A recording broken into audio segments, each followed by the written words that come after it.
morning. Good morning. Magandang umaga po sa ating lahat. How are you today? Kumusta? Mainit, Pilipinas.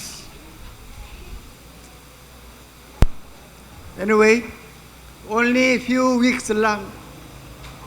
Po, ilang linggo na lang po ang natitira Diba? Dahil rainy season will start. at magsisimula naman po ang tag-ulan.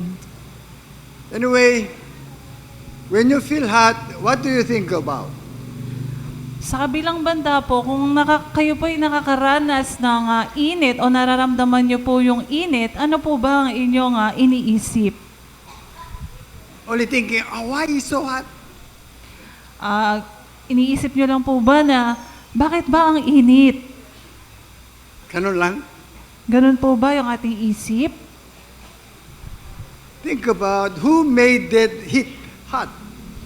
Isipin po natin, sino po kaya ang may likha ng init? Who? Sino Who? po? Who made it? Huh? Our Father.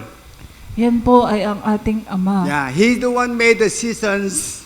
Siya po ang gumawa ng mga season. He is the one running whole universe. At siya rin po ang lumikha sa buong sanlibutan. Yeah. That's why when you feel hot, then you try to think about who made that hot. Kung nararamdaman po natin ang init, isipin po natin, sino po kaya ang may gawa nito o lumikha? Then don't complain hot. At wag po tayong magreklamo na mainit. Okay? Enjoy it. I got wet already. Ako rin po ay basa na ng pawis. Anyway, it's not only you, but also everybody. At hindi lamang ikaw ang nakakaranas, kundi halos lahat po ay nakakaranas ng tag-init. So, are you ready to hear the word of God? Handa na po ba tayong lahat? Amen, amen. Okay. I'm so thankful to you. Ako po ay lubos na nagpapasalamat sa inyong lahat. You are here. You come here. That's why I am so thankful to you. Sapagat kayo po ay naririto, kaya ako po ay lubos na nagpapasalamat. Still, we are the title in the Believe In. At yung atin pong title pa rin po ay nasa Believe In or Maniwala. So, what is subtitle for today? Ano nga po ba yung pangalawa nating title po? Subtitle, Be fruitful and Increase in numbers. Yun po ay ang mamunga at magparami. This is the order of God. Ito po ay utos ng Diyos. Genesis chapter 1:12. God bless them, said, be fruitful and increase number. Sa Genesis 1:22 nga po ay sinabi ng Diyos na pinagpala niya yung kanyang nilikha at sinabi po na maging mamunga at magdami. All creation follows His order. At lahat po ng nilikha niya ay sumunod sa utos ng Diyos. Why mango tree bears mangas? Bakit nga po ba ang puno ng mangga ay namunga ng mangga? It's submission to His word. Yun po ay ang pagsunod ng puno ng mangga sa salita ng Diyos. Yes, that's why our salvation connected with the order of God. At ang ating nga pong kaligtasan ay konektado sa utos ng Diyos. That's why all the time when you think about salvation, salvation must be connected with the order of God. Other word, purpose of God. At ang ating nga pong kaligtasan, lagi po nating isipin na ito po ay konektado sa utos ng Diyos o doon sa tinatawag po na layunin ng Diyos. God saved you because He wants to do something through you. Ikaw ay iniligtas ng Diyos sapagkat ang Diyos ay may plano at may gustong gawin sa pamamagitan ng iyong buhay. You might say, Pastor, how about blessings? Maaaring sabihin mo rin o itanong mo na, Pastor, paano naman yung pagpapala? Blessings, that is not our business. Ang pagpapala po, hindi po yan ang business natin. He knows what we need. Alam po ng Diyos kung ano ang ating kailangan. He even said, don't worry about it. At sinabi nga po niya na hindi mo kailangang mag-alala That's my business. dahil ako ang bahala dyan. I kill my son for you, Pinatay ko ang nag-iisa kong anak para sa'yo yet I will limit something to give you. at lilimitahan ko ba ang sarili ko para magbigay sa'yo? I gave you my only son. Binigay ko sa'yo ang aking nag-iisang anak I will not limit anything to give you.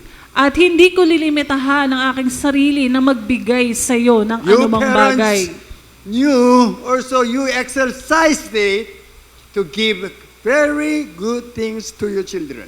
Kayong mga magulang, kayo rin naman po, lagi nyo po nga sinasanay ang inyong sarili na ibigay sa inyong mga anak kung ano yung mabuti. Amen. Even Bible says, you parents wants to know how to give good things to your children. How much more Father in heaven will give you the best matters.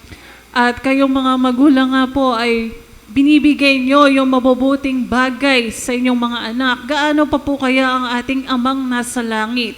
Hindi lamang po mabuti, kundi yung pinakamabuti yung ibibigay niya po sa Only God atin. said, you must think about why I choose you as my child.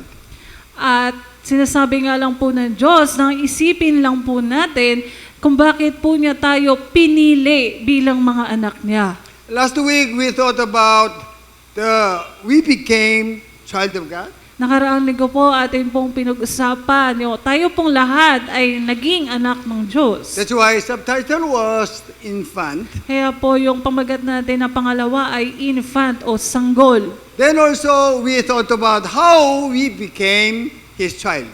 At pinag-usapan din po natin, paano po ba tayo naging mga anak ng Diyos? Firstly, we have to know who is He, also what we are. Una po, kailangan po nating makilala kung sino po ang Diyos at malaman po natin kung sino rin po tayo. Knowing about Him is the first condition. Ang makilala po ang Diyos, yun po ang unang kondisyon. Then we have to deny ourselves. At kailangan nga po nating itanggi ang ating mga sarili. If we will not deny, we cannot be His child. At kung hindi po natin kayang itanggi ang ating mga sarili, hindi po maaari na tayo ay maging mga anak ng Diyos. As I told you, you bought medicine for your illness. Katulad po ng sinabi ko na kayo po ay umiinom ng gamot para sa inyong mga sakit. This medicine is really good for my illness. At sinabi mo na itong gamot na ito ay napakahusay para sa aking karamdaman. Yet you will not take that medicine for your illness. The medicine will not effect for your illness. Kung hindi mo naman iinumin yung gamot na binigay sa iyo ng doktor, yung gamot na yon ay walang magiging magandang resulta para sa iyo. That's why deny is very important to be His child. At ang pagtanggi sa sarili ay isa sa pinakamahalagang bagay para ikaw ay maging anak ng Diyos. That's why knowing about Jesus, when you deny, you become child of God.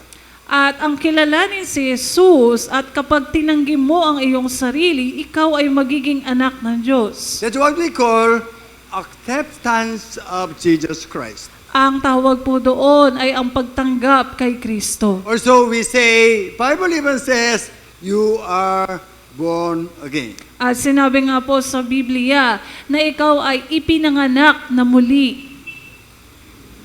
I worry actually so many Christians, they knew about Jesus, but they didn't deny themselves.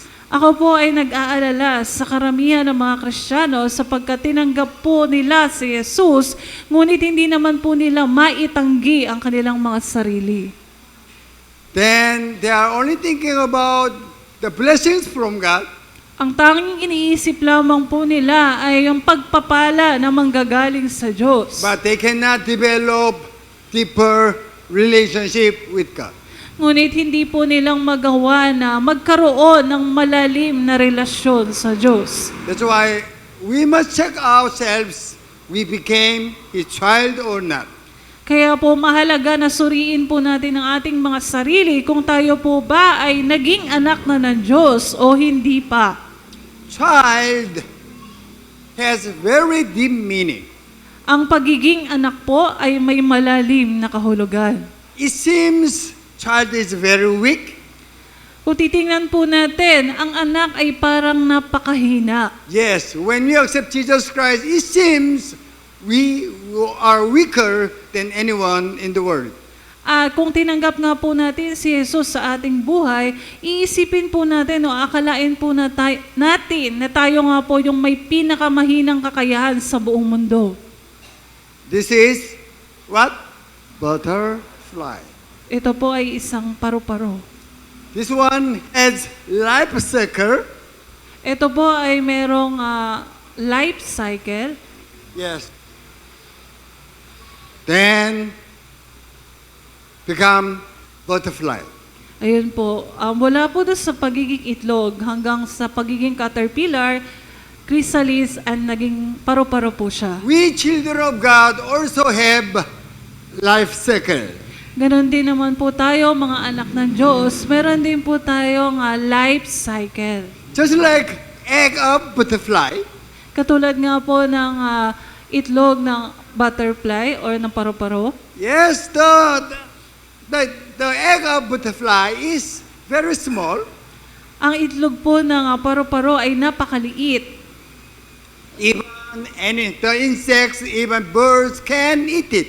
At kahit pa po yung mga insekto o ibon, kaya po nila itong kainin. Yes, but still they have journey of their own life. Ngunit meron din po silang sarili na journey ng buhay nila. This is life cycle. Ito po yung life cycle ng paru-paro. Then butterfly lays eggs again. At ang isang paru-paro nga po ay muling nangingitlog. Even other plants even same. Ganon din naman po yung mga ibang halaman. When we accept Jesus Christ, God said, you accepted the seed of God.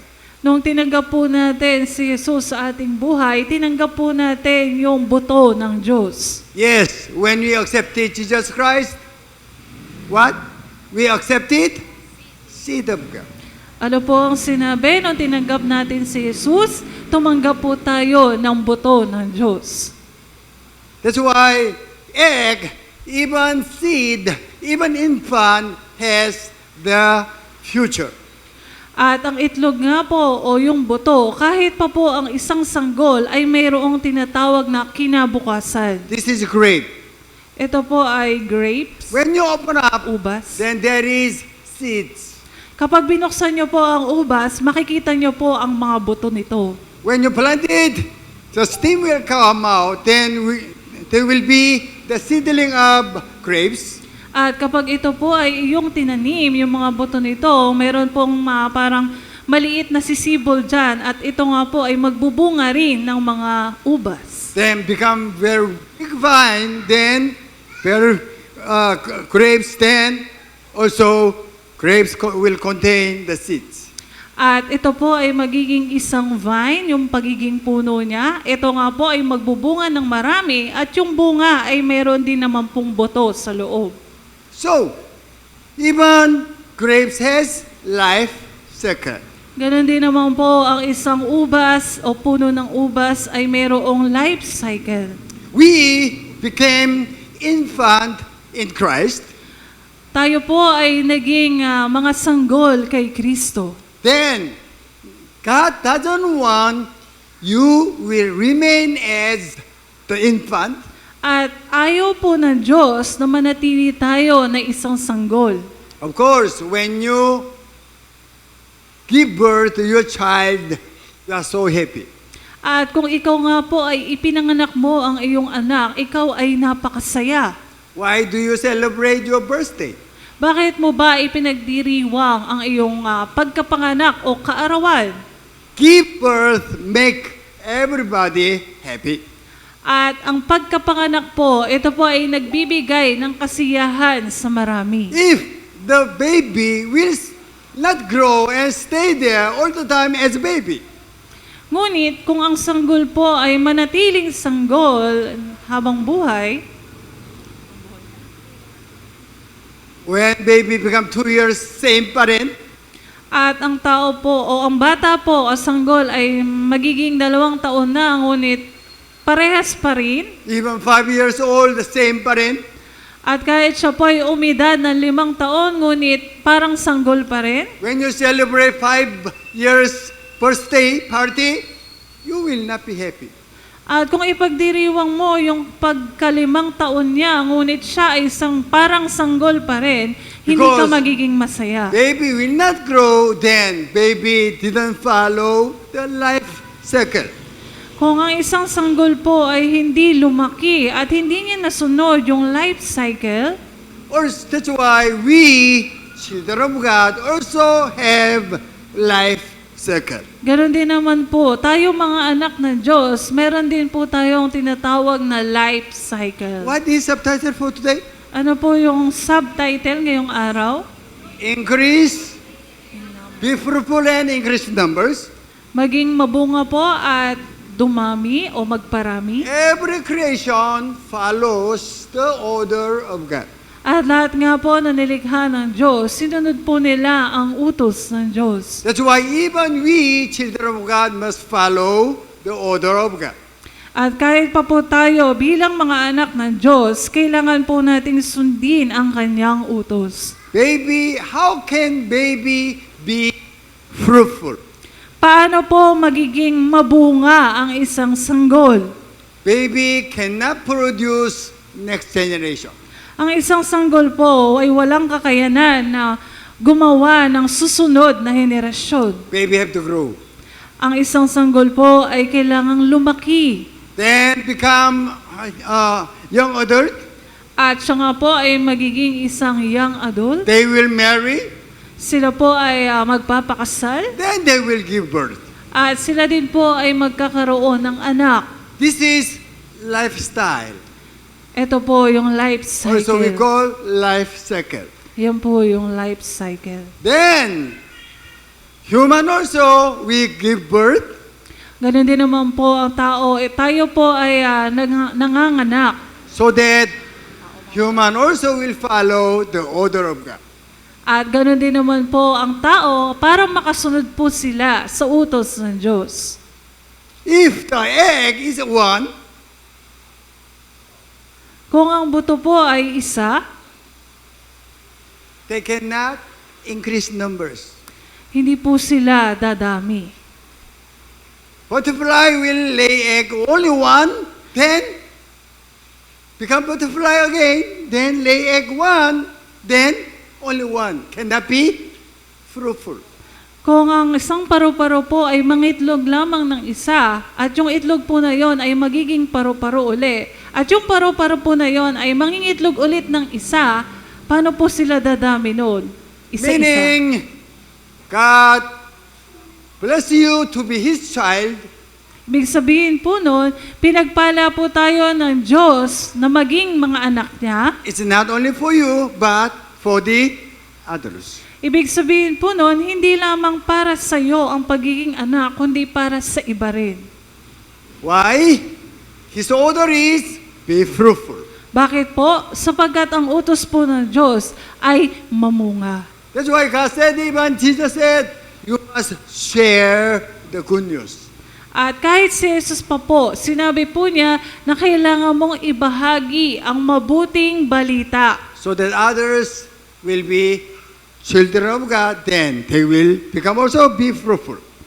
Sa gayon po, sila rin po ay maging mga anak ng Diyos at sila rin po ay magkaroon ng bunga. That's why infant have obligation to grow well, healthily. Kaya naman po ang isang sanggol, ang obligasyon po niya ay lumaki ng malusog.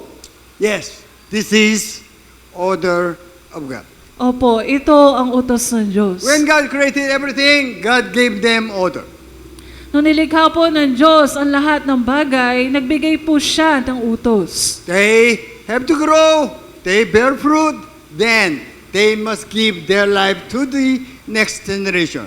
Kailangan po nilang lumago, kailangan nilang lumaki, kailangan nilang mamunga, at kailangan din po nilang ibahagi sa iba. Then, 1 John 3:9 says, we have seed of God. Sa unang Juan 3:9, sinabi po dito na tayo po ay may buto ng Diyos. That's why you become awesome. Kaya naman kayo po ay nilikha niyang kamangha-mangha o kahanga-hanga. If I give you isang buto, Kung bibigyan ko po kayo ng isang buto,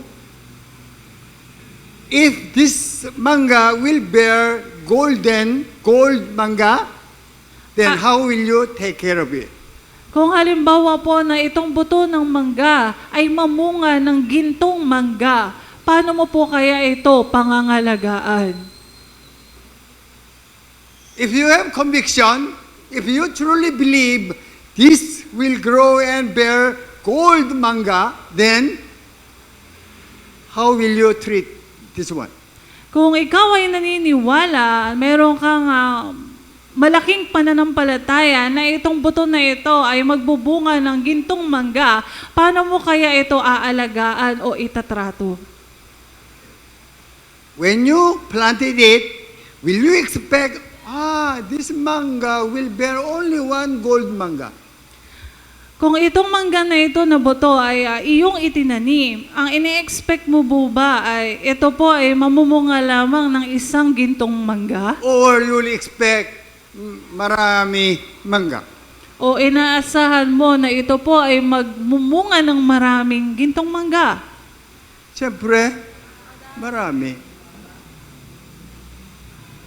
God gave His life to you. Binigay ng Diyos ang kanyang buhay sa'yo. That's why God said what? Be fruitful. Kaya nga po sinabi niya na mamunga ka. You must grow well in Christ. Kailangan mong lumago ng malusog kay Jesus. Then you have to give His seed in you to the others. At kailangan mong ibigay yung kanyang buto na nasa iyo para sa iba. This one, 1 John chapter 3:9, there is another hidden meaning. Ito po ang unang Juan 3:9. Meron pa po itong malalim na kahulugan na nakatago. No one who is born of God will continue to sin. Wala pong ipinanganak sa pamamagitan ng Diyos ang patuloy na magkakasala. And also said, what? They cannot go on sinning. At sinabi rin po dito na hindi sila dapat patuloy sa pagkakasala. The one who has the seed of God, they will not, what? Continue sin. Sila na may buto ng Diyos, hindi sila dapat nagpapatuloy sa pagkakasala. When they were baby, they don't know what is wrong, what is right. Kung ikaw ay isa pang sanggol o ang isang sanggol, hindi po nila nalalaman kung ano yung tama at kung ano ang mali. They committed sin. Kahit pa po sila ay gumawa ng kasalanan, When they grow, they knew, that is wrong. I will not do. at kapag sila nga po ay lumaki na at nag-mature, sasabihin po nila, ayun pala ay masama, hindi ko na yon gagawin. Meaning, they will grow in Christ. Ibig sabihin po noon, sila po ay namumuhay kay Kristo. That's why they cannot go on sinning. Kaya naman po, hindi sila magpapatuloy sa pagkakasala. Meaning, as long as you have seed of God, yes, you also become different. Ibig sabihin din po noon na kapag ikaw ay mayroong boto ng Diyos, ikaw po ay magkakaroon ng tinatawag na pagbabago. Why? The church members, they are fighting each other. Bakit po kaya yung mga magkakapatid sa sambahan ay nagkakaroon ng pagtatalo? they are children of God. They didn't become matured. Sila po ay mga anak ng Diyos, ngunit hindi pa po sila lumago o lumaki. That's why in Christ, the one who accepts Jesus Christ, there are some life suckers in their lives. Kaya nga po kay Kristo, ang sino man po na mga tumanggap kay Jesus, meron po tayong tinatawag na life cycle kay Kristo. Last week I told you, when you accepted Jesus Christ, even though you're physically old or matured, you are still infant in Christ. Nakaraang linggo po, sinabi ko po na kahit pa tumanggap tayo kay Kristo at ang ating pong pisikal na katawan ay tumanda na, tayo po ay tinatawag pa rin sanggol kay Kristo. Then they misunderstood, they are matured in Christ. At napagkakamali po nila, iniisip po nila na sila ay matured na kay Kristo. But still they are infant. Ngunit sinabi po ng Biblia na sila ay sanggol pa rin kay Kristo. That's why they are fighting with one candy, small Kaya po- bagay. Kaya po sila ay nag-aaway-away sa iisang candy. When they grow, they will not fight with one candy. Kapag sila po ay lumago na o lumaki na kay Kristo, hindi na po sila mag-aaway-away sa isang candy. Anyway, we understood who is Jesus Christ. At sa kabilang banda po, nakilala po natin kung sino na si Jesus. We accepted the seed of God. At tinanggap po natin ang buto ng Diyos. We become children of God. Tayo po ay naging mga anak ng Diyos. And we have a right to go to heaven. At may karapatan na po tayo na makapasok sa kaharian ng langit. But still we have two obligations. Ngunit meron pa rin po tayong dalawang obligasyon. One is you must grow well. Una po ay kailangan nating lumago. Also, we must submit to the order of God, be fruitful and increase numbers. At kailangan din po nating sumunod sa utos ng Diyos na kailangan nating mamunga at magparami. That's why pastors all-time concerns their spiritual growth. Kaya po ang mga pastor, sila po, ang concern po nila kadalasan ay ang paglago sa espiritual. As you, parents, concerns your children, grow well. At kayo naman, mga magulang, ang concern naman ninyo ay ang lumaking maayos ang inyong mga anak. We'll read 1 Corinthians chapter 3, 1, 2, 3. Is Basahin it po go? natin. Brothers and sisters, I could not address you as people who live by the Spirit, but as people who are still worldly, mere infants in Christ. I gave you milk milk, not and solid food, for you were not ready for it. Indeed, you are still not ready. You are still worldly. For since there is jealousy and quarreling among you, are you not worldly? Are you not acting like mere humans? Yes. Verse 3, the children will argue. What is arguing? And what they jealous. The two matter. Arguing, jealous. Sa verse 3 po, dito po sinasabi po na ang mga anak ay mayroon tinatawag na pagsiselos. So, as long as you have jealous or arguing with small bagay, then you know you are still infant in Christ. Kapag meron pa pong silusan at pagtatalo ang mga magkakapatid o mga anak ng Diyos, ibig sabihin po nun, tayo po ay mga sanggol pa kay Kristo. Chapter 3, verse 1, I could not address you as a people who live by the Spirit. We call it matured one. At sinasabi po sa verse 1 na hindi po tayo matawag na mga tao o mga Kristiyanong namumuhay sa Espiritu. Ibig sabihin po noon, hindi pa po tayo matured o lumaki. Meaning they are not follow their earthly desire, but they are guided by the Holy Spirit. Ibig sabihin po noon, hindi na po natin sinusunod yung mga sarili nating kagustuhan, ngunit tayo po ay iginaguide na ng banal na Espiritu. By the way, what is the subtitle for today? Ano nga po yung subtitle ngayong umaga? Be fruitful and increase number. Okay, thank you. This is infant. Ito po yung pagiging sanggol. We'll read 1 1 Corinthians chapter 2, 15 and 16. They said, go. The person with the Spirit makes judgment about all things, but such a person is not subject to merely human judgments. For who has known the mind of the Lord so as to instruct him? But we have the mind of Christ. The person with the Spirit, other word, the people who live by the Spirit. Ibig sabihin po nung tao na namumuhay kasama ang Espiritu o yung mga tao na ginagay ng Espiritu, We call it spiritual man. ang tawag po natin doon ay mga spiritual The person man. with the Spirit, meaning the spiritual man, Ibig sabihin po ng tao na kasama niyang namumuhay o namumuhay siya ayon sa Espiritu, ito po ay tinatawag na spiritual man. matured one, Sila po yung mga lumaguna, they lumaki are na. ready to reproduce. At sila po ay handa na para magkaroon ng bunga. Other word, the one who knows mind of God. Sa ibang salita po, ibig sabihin po noon, siya na nakakaalam o mayroong katulad ng pag-iisip ng Panginoon. Infant, and there is the matured one. Meron po tayong tinatawag na sanggol at meron naman po tayong tinatawag na lumaki na. Also there is life circle.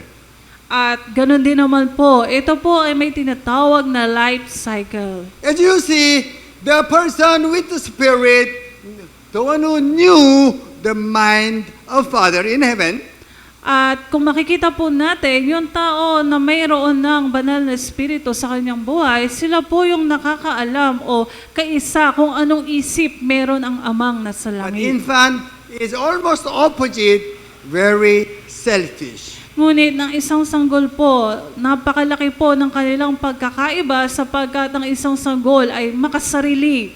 Infant will grow and become youth. At ang isang sanggol nga po, kapag siya ay lumago, siya po ay magiging youth o isang kabataan. Not only physically, but in spirit. Hindi lamang po physical, kundi spiritual.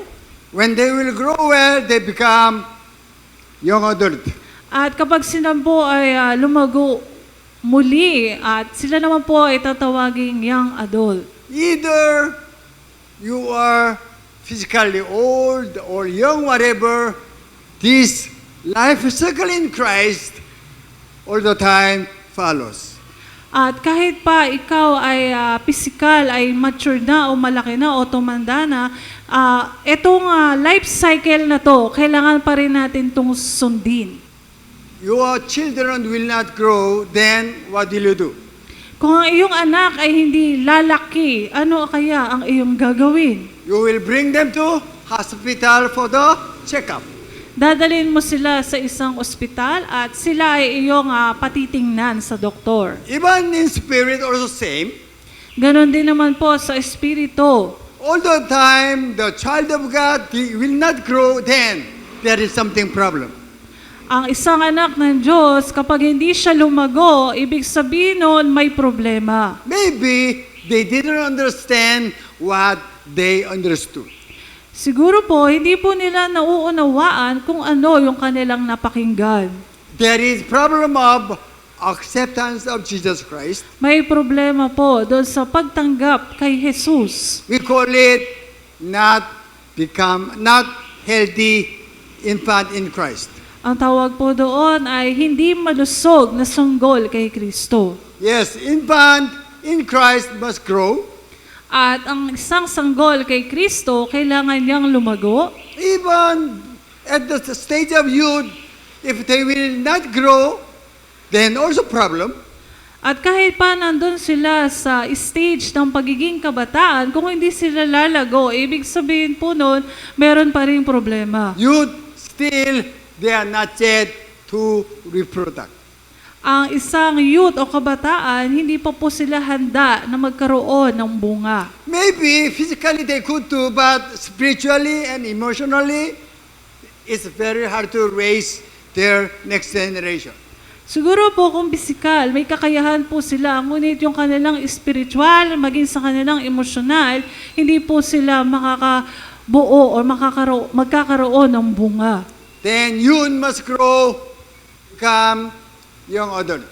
At ang isang kabataan, sila nga po ay lalago at sila naman po ay tatawaging young adult. Young adult must grow also to be spiritual man, or other word, the person with the spirit. At ang isang young adult nga po, kailangan ding lumago upang siya ay matawag na isang spiritual man o yung tao na namumuhay ayon sa Espiritu. Spiritual man will make disciple then as bear the eggs or seed or make baby. At ang isang spiritual man o namumuhay na ayon sa Espiritu, sila po ay magbubunga na at sila po ay magbibigay na rin ng buhay. Bible describes infant in Christ just like what Ephesians chapter 4:14 says. At sa Biblia po, ipiniliwanag po kung ano ang isang sanggol kay Kristo sa Efeso 4:14. They have not their own. Sila ay walang pagmamay-ari. Also, they don't follow the order of God much. At hindi po nila sinusunod ang mga utos ng Diyos. As you see the Ephesians chapter 4:14, somebody will tell them, oh, this is not right, they will follow. At ayon po dyan sa versikulo po na yan, kapag sinabi sa kanila na ito yung gawin nila, meron sumusunod doon. That's why they are child of God, yet it seems they are not child of God. Sila po ay mga anak ng Diyos, ngunit parang hindi pa rin naman sila mga anak ng Diyos. Yes, there is not much distinction between child of God or not child of God. At wala pa po nga masyadong pagdidesisyon sa pagitan ng kung ikaw ay anak ng Diyos o kung ikaw ay hindi pa anak ng Diyos. That's why even Bible says there is no big distinction between the child of master or the child of slave. At sasabi rin nga po sa Biblia na wala pang malinaw na pagkakakilanlan sa pagitan ng pagiging anak ng isang master o may-ari o pagiging anak ng isang alipin. When they grow up, then they will know, I am the child of master. Also, the child of slave will know, I am not the child master. At kapag nga po sila ay lumago na, malalaman po nila na ako pala ay anak ng isang may-ari o Panginoon at yung isa naman na hindi ako anak ng alipin. Ngunit hindi rin naman ako anak ng may-ari. They know some portion of their identity. Ang alam lang po nila ay yung bahagi ng kanilang pagkakakilanlan. Then, they are very, very special. At sila po ay mga espesyal. They have very pure heart. At sila po ay may dalisay na puso. Meaning, they are not much contaminated from the world. At sila nga po ay hindi masyadong apektado ng mga pangyayari dito sa mundo. That's why they have to eat good food and clean food. Kaya po kailangan po nilang kumain ng mabubuting pagkain at malilinis sa pagkain. If they will eat wrong food, they will not become any more healthy body. Kung sila po ay makakakain ng mga bagay na hindi tama o maayos, maaaring hindi po sila maging malusog. That's why this church will not allow you see doing too much games or see horror movies, whatever.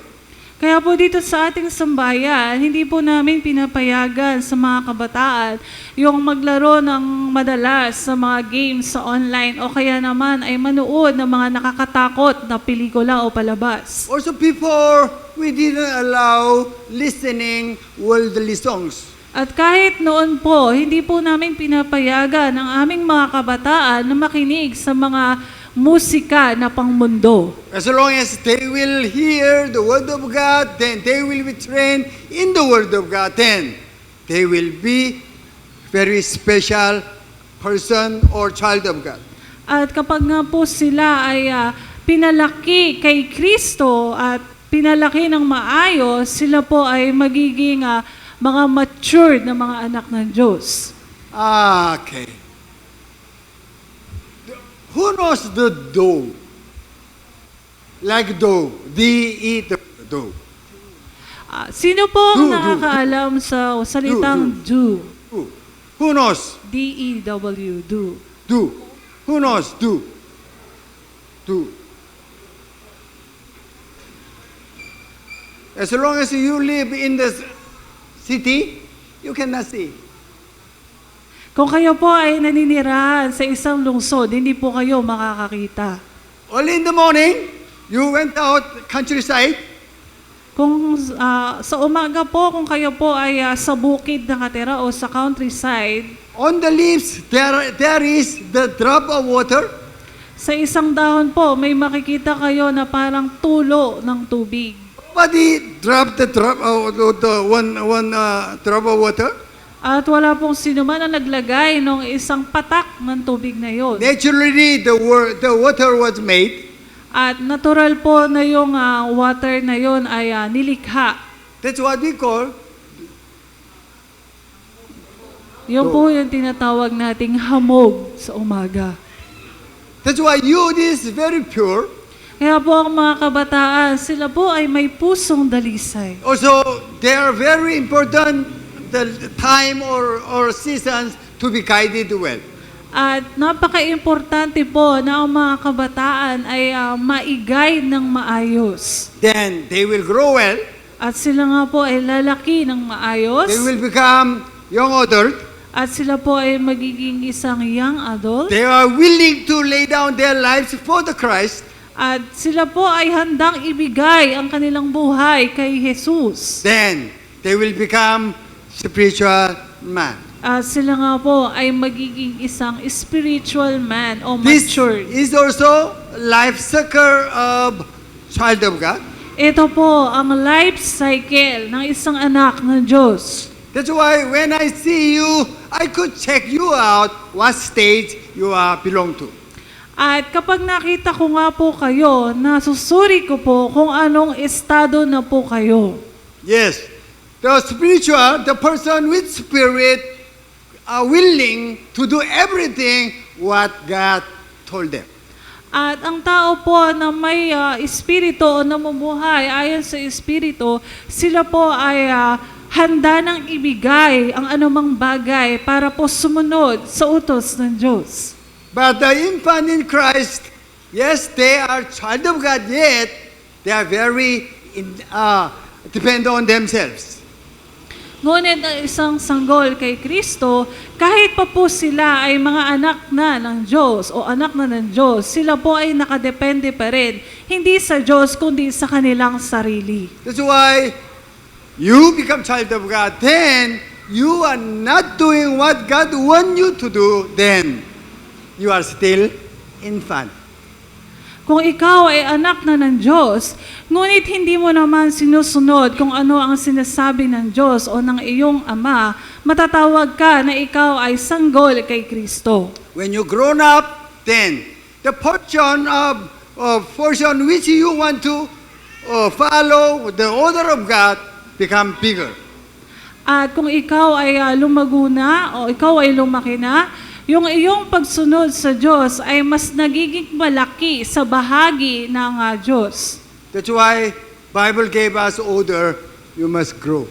Kaya nga po, ang Biblia po nagbigay ng utos, salita po ng Diyos na kailangan mong lumago. 2 Peter 3:18 we'll read. Kasi go. Basahin po natin. But grow in the grace and knowledge of our Lord and Savior Jesus Christ. To Him be the glory both now and forever. Amen. Yes. That's why check you out, you are healthy baby of Christ. Suriin po natin, tayo po ba ay malulusog na mga anak ng Diyos? How will you check? You are willing to deny yourself. Paano mo po susuriin? Ibig sabihin po nun, ikaw ay handa na itanggi ang iyong sarili. Then you have struggling for your deny, then you are healthy. At meron ka pong tinatawag na struggling sa pagtanggi mo. Then you will grow, become you then young adult, At ikaw ay lalago, magiging kabataan ka, magiging young adult ka. then finally you are ready to give birth of next generation. At darating ka po sa stage na handa kang mag-produce ng iyong susunod na henerasyon. Are you child of God? Ikaw ba ay anak na ng Diyos? What stage are you belong to? Saan ka ng estado? You can check what stage you are belong to. Pwede mo pong suriin saan ka ng estado po dito sa paglago. As I told you, the quantity or volume of your submission to our Jesus Christ. At sinasabi ko nga po sa inyo, ang patunay ay kung gaano kalaki ang inyong pagsunod sa Diyos. The person with spirit, 100% submission. Yung tao po na namumuhay na ayon sa Espiritu, ito po ay 100% na pagsunod. Infant, almost none submission. Ngunit ang mga sanggol kay Kristo, hindi po yan sumusunod. When they like, they will do. If they don't like, whatever order is, whatever, they will not follow. Kapag gusto po nila, sinusunod po nila. Kapag ayaw po nila, kahit pa po yan ay inuutos, hindi po yan nila gagawin. But you, yes, there is some portions, even though they are not willing to do, but I must do because they understood their obligation. Sa mga kabataan naman po, kahit pa po sila ay hindi pa lumalago, pero meron na po silang tinatawag na pagkaunawa na kailangan ko palang gawin yon. When you are young adult, yes, the quantity or volume of submission become bigger. Ngunit kapag ikaw ay young adult na, yung iyong pagsunod ay nagiging mas malaki na. So, what stage are you belonging? So, saan na po tayong estado ng ating paglago? Yes, we have different stages. Meron po tayong iba-ibang bahagi ng paglago. Yet, the goal of our lives of Christ in Christ is same. Ngunit ang atin pong layunin ay iisa lamang po, ang lumago kay Kristo. What is subtitle for today? Ano po yung pamagat natin? Be fruitful and increase numbers. Tayo po ay mamunga at magparami. Without growing, without maturity, you cannot. Kung hindi po natin nauunawaan ito at kung hindi po tayo lalago, hindi po natin magagawa. That's why God said, you must grow until the same with Jesus Christ. Kaya nga po sinabi sa atin ng Diyos na kailangan po nating lumago hanggang tayo po ay maging katulad ng ating Panginoong Jesus. Amen. Let's all stand, please. Tayo pong lahat ay tumayo na. Thank you, Father. You bless us as your children. Salamat, Ama, sapagkat pinagpala mo kami at ginawa mo kaming iyong mga anak. Also, Father, we thank you because we understood salvation is not only for us, but for the others. At salamat din, Ama, sapagkat naunawaan namin na ang kaligtasan ay hindi lamang para sa aming mga sarili, kundi para sa iba. Father, also thank you for giving us your order to grow and to be mature. Salamat, Ama, dahil inuutos mo sa amin na kami ay lumago at magparami.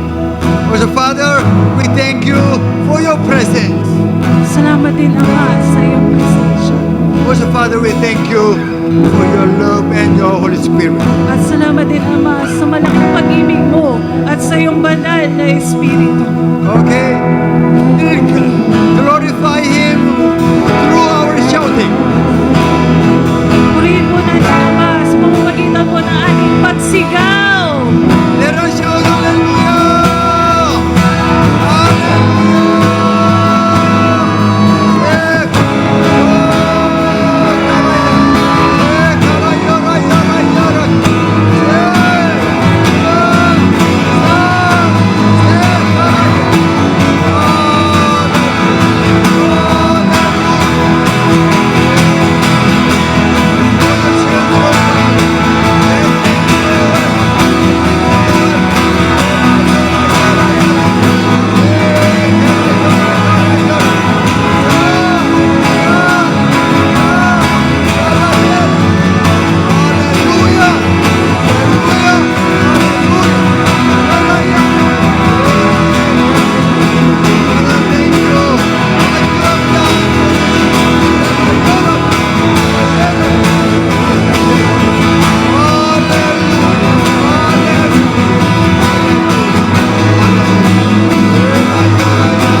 our Lord and Savior. The one who grow, become mature, and lay down your life for the others. Then we have your seed, and we became children of God. The love of Father still you love us. Nobody can separate us from your love. We are secured by your love. Oh Father, the fellowship of Holy Spirit all the time remind us we have life seeker to lay down our life to the others. Father, remind all the time through your Holy Spirit we must grow and we must be fruitful. Be with you from now and ever to ever. That's why all children of God will love you and say, Amen and Amen. Hallelujah.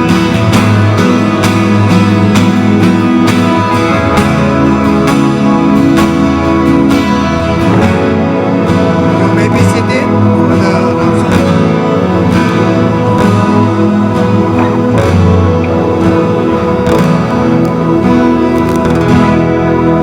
Announcement po.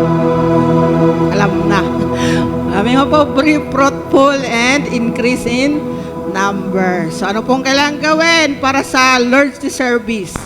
Ayan po, dapat invite na natin yung ating mga mahal sa buhay, anak, apo, maging yung ating mga kapitbahay, yung ating mga kumari, kumpari.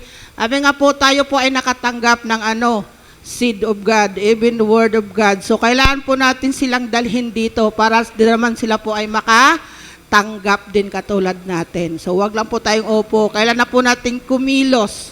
Sabi nga po ng mensahe sa atin, kailangan nating maging mabunga at magparami.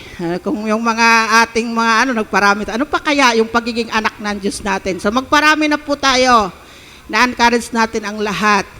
So, meron po tayong gawain sa susunod, yung ating mga kabataan, yung maliliit na bata. So, ganun din naman po. Maliliit pa lang sila dapat. Nandito na po sila para hindi na po tayo mahirapang mag-invite. Nakita nyo po yung mga LKW po natin, baby pa lang, maliliit pa lang. Kung makakilala na sa Diyos, pagdating ng youth at adult, wala na po tayong problema. Nakita nyo, so bata pa lang, dalhin na po sila natin dito. Mamaya po yan pagkatapos mo ng gawain na to. So, meron po tayong Wednesday prayer meeting. Meron po tayo kada Miyerkules. So, dumarami po yung aming Wednesday prayer meeting. So, lahat po ay in-encourage kong dumalo. So, pinag-uusapan po dito yung mensahe po nung linggo. Maging yung mga prayer request po ninyo, kung may mga prayer request po tayo, umatin po tayo ng prayer meeting. Ipag-pray po natin yun kung may mga prayer request po tayo. So, ganon din naman po yung gawain po ng ating youth and YE. Mamaya po yan, alauna. Sabi ko nga po, kung ang mga youth and YE nakakilala sa Diyos, wala ka pong poproblemahin. Bakit po? Kung kilala nila kung sino ang Panginoong Yesus, alam nila yung tama at mali. Kaya in-encourage ko yung ating mga youth na mag-invite din po sila. So, yun po. So, patuloy po yung ating mga darating na gawain. So, ano po natin? EGA po natin. So, sasabay ko yung mamaya pag-announce po. So, meron po tayong darating na gawain. Ano po yon? Ngayong linggong to, alam na nila, fasting camp po natin. So, Wednesday, Friday, and Thursday po tayo. So, meron po tayong 3 araw. So, meron po tayong activities ng Huwebes at Biyernes. So, mula pa umaga, tanghali hanggang gabi, 3 po yun. Huwebes at Biyernes po yun. Yung darating po na Miyerkules, kung sino po yung gustong mag-fasting na po, pwede. Kung ilan pong araw yung maging fasting ninyo, okay lang po yun. 1, 2, 3, bahala po kayo. Pero yung ating darating na gawain, Huwebes po, magsisimula po tayo ng 9:00 ng umaga. So sa mga atin po ng fasting po natin, ngayon darating na linggo po ito. So ganun din naman yung ating overnight. So isasabay po natin yan sa Friday. So tuloy-tuloy na po, pag fasting camp natin, Miyerkules, Huwebes, Biyernes, so yung IJF po natin sa Friday po, ng gabi. So ito tuloy po natin. So ini-encourage ko po ang lahat na dumalo po tayo sa ating church activities. Holiday po ito, wala po itong pasok lahat. So, at ganun din naman po, nagpapasalamat po kami sa nagdadalo ng 1 dakot na bigas. Maraming salamat po. Sabi ko nga po, nag-increase in number na po siya, dumarami na po siya. Kaya naman po, maraming salamat po. So, sa hindi pa po nagdadala, patuloy po na magdala po tayo. So, ganun din naman po. Sige po, thank you po. At see you po next fasting camp po natin.